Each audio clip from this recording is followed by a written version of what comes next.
Hey gang, I thought I'd squeeze in one more broadcast today. This is a painting that I started yesterday. There's the photograph. I was standing, of course, on location yesterday when I was painting. And today, didn't get to it until late this evening. And I've been working on the tree here quite a bit for the last hour or so. And I'm fairly happy with the tree. And I'm ready to just let that dry and perhaps tackle it again tomorrow. I'm not entirely surprised that I'm having to work on the tree so many times, because that's just the nature of the beast.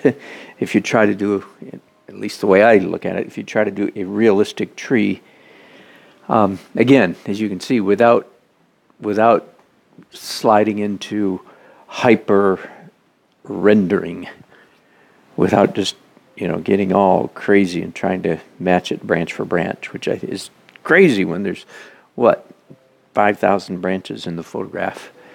It would be kind of crazy, I think, to try to render it, as I said, branch for branch. So I'm trying not to do that. Instead, I'm trying to capture the essence of the tree.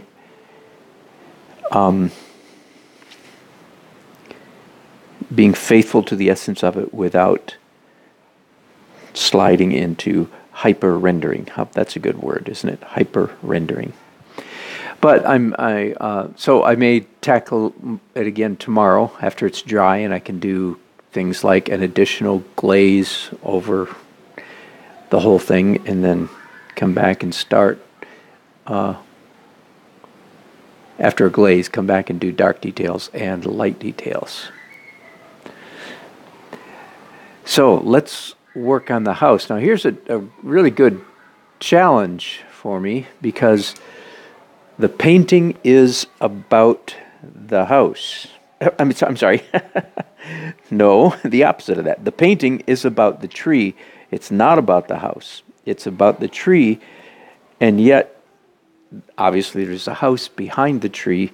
And the big question is, so how much work do you put into the house? Well, what I want it to look like is I want it to look like I did not put tons of work into the house, and yet I want it to be believable.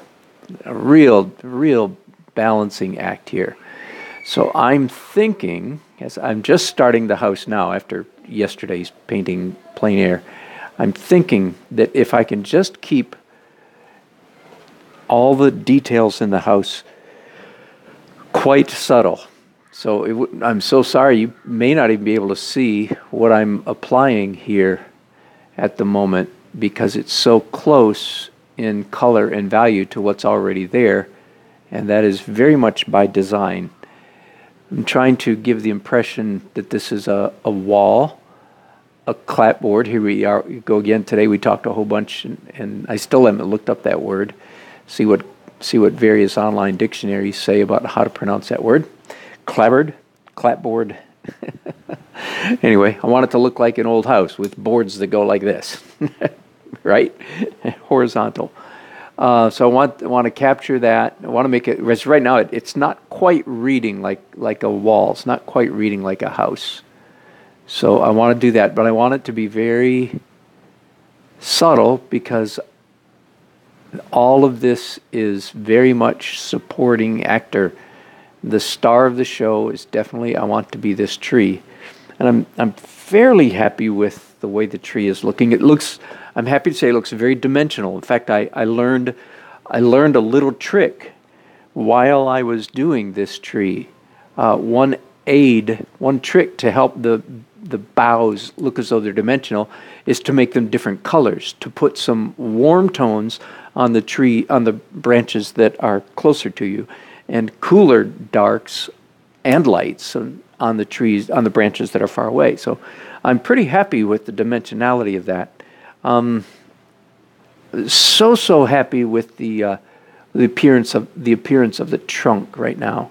Maybe so. Even as I say that, I'm wondering if maybe some of my edges are just too hard down here. That may be So it's that kind of thing. I leave myself the freedom to address that again tomorrow. So I've done 3 trees in 3 days. Tomorrow I might go out one more time. I don't know. Either that or I'll stay home and do sketches from photographs. That is yet to be determined. But at the moment I'm working mostly on the house. Want this to look like a white house in of course, the shady side of a white painted house. Now, here's something I've been waiting to do, and I am aided in this by the photograph. This is actually, here's a window, and it's reflecting the top of this roof over here. So the upper part of the window is reflecting sky, and the lower part of the window is reflecting this part of the roof.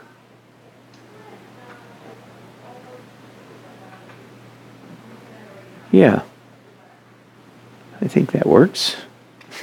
Hey, Marcus.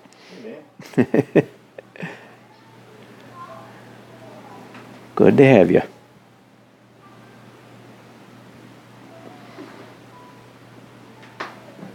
I did this painting yesterday.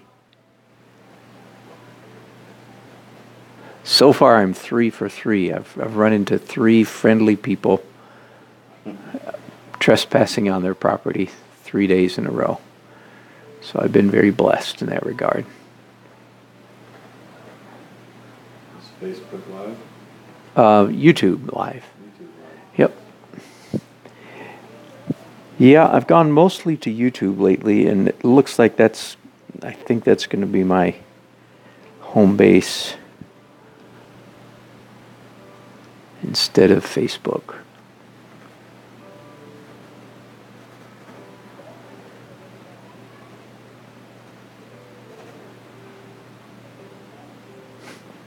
Yeah, slight purplish cast now.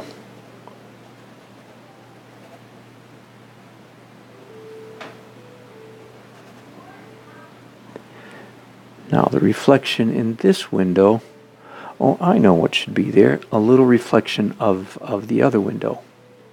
I don't see that. Yeah, I guess I do a little bit see that in the photograph.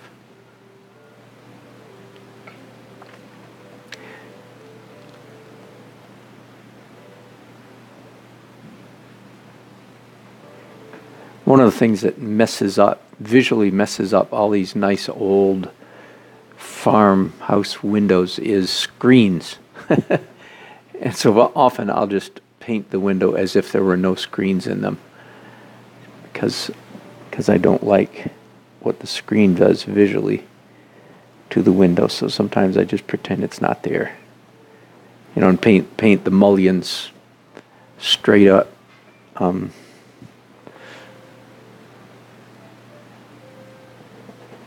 As if the screens weren't covering them up largely.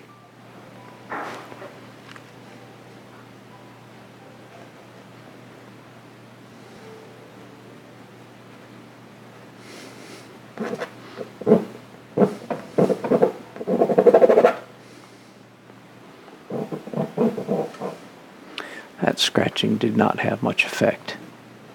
It made more of a noise than a mark. It sounded good though. It was kind of exciting for a second there.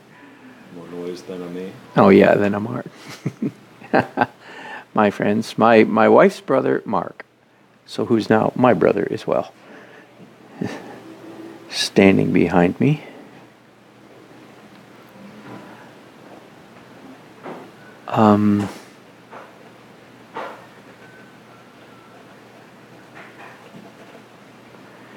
It is kind of late tonight, and I don't have a whole lot of energy, so I just thought, well, but I've been painting for a while, and I thought, well, I should bring you in just a little bit, since this isn't certainly part of today's adventure. I want this this wall. There we go. So I'm generally, that's better.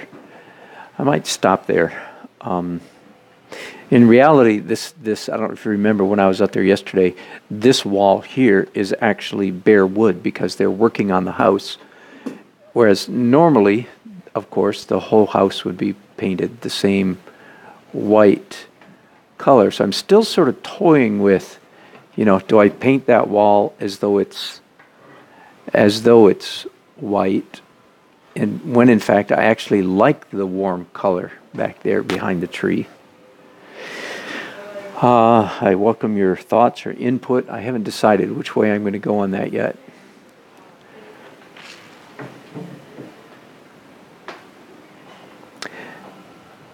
I'll fiddle just a little bit more with this wall here.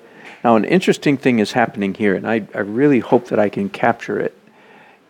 In reality, when I was out there yesterday, this wall was catching a lot of reflection. It really, reflection off the ground and all the foliage this way, bright sun coming in from the right. And so there was a lot of orange on this blue, on this painted white wall, but it's painted white in the shade that makes it bluish, but it has orange shining on it. So I would like to be able to capture that and help people see that that's what's happening.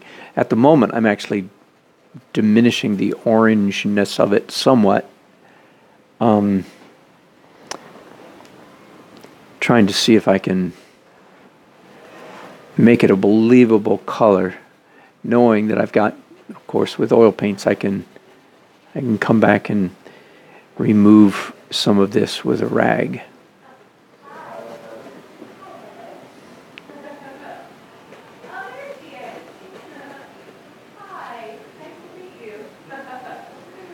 Okay, but this side of this pillar is definitely the bluish color of this side of the house. So that is clear. And then the railing, or the spindles in the porch here, are also the cool blue. I can do a little bit of that. I am looking at a photograph down here, just beneath the painting, taped to my easel. So that's helping me quite a bit determine what needs to be what color.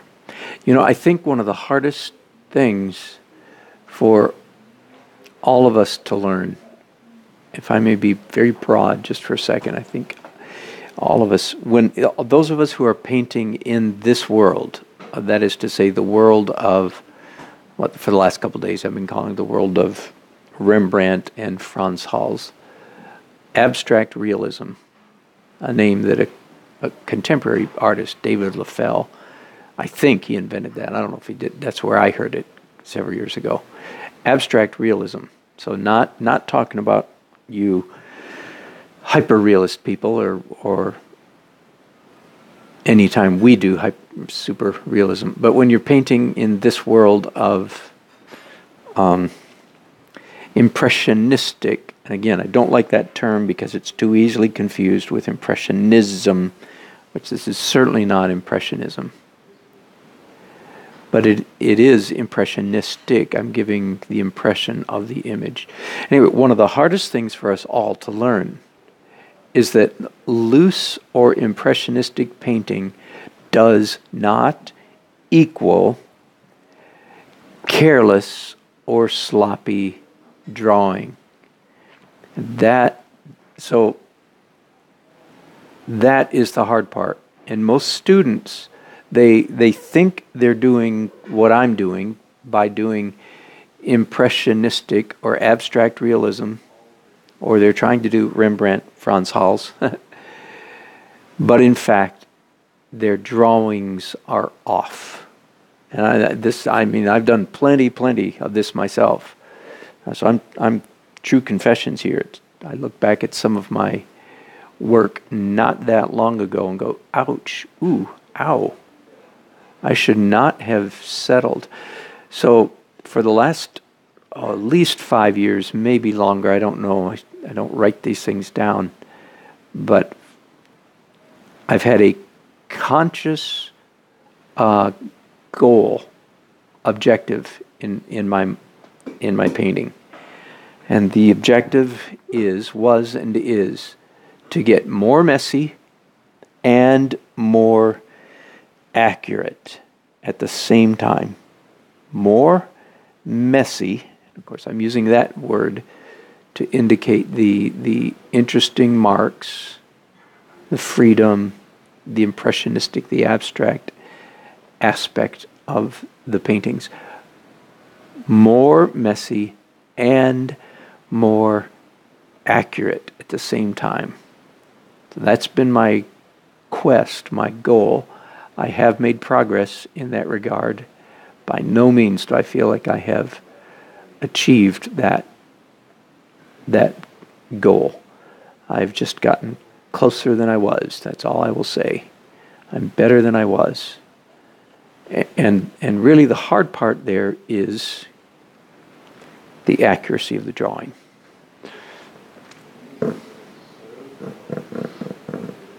I've said this before. If you're a painter, if you want to be a painter, you would be probably very well served to not paint for an entire year and do nothing. Instead of doing 50 paintings, which I think most amateurs don't do anywhere near 50 paintings a year, but I'll give you credit. Instead of doing 50 paintings, do 1,500 sketches. At the end of 1 year, then you start painting again, and you'll find yourself an immensely better painter than you were. Of course, the challenge there is some people just don't like sketching, and I'm trying to figure out as a teacher how to get that, help students get over that.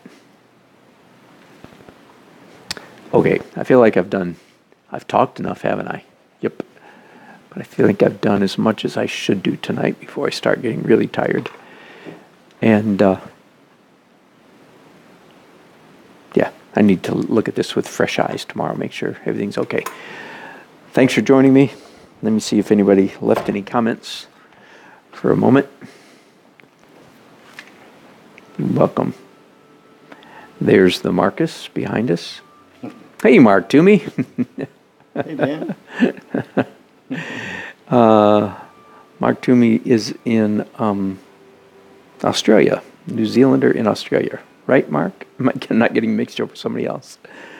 Yeah, dog adventures, that's for sure. Good, thanks, Mark. Appreciate it. Good to have you here.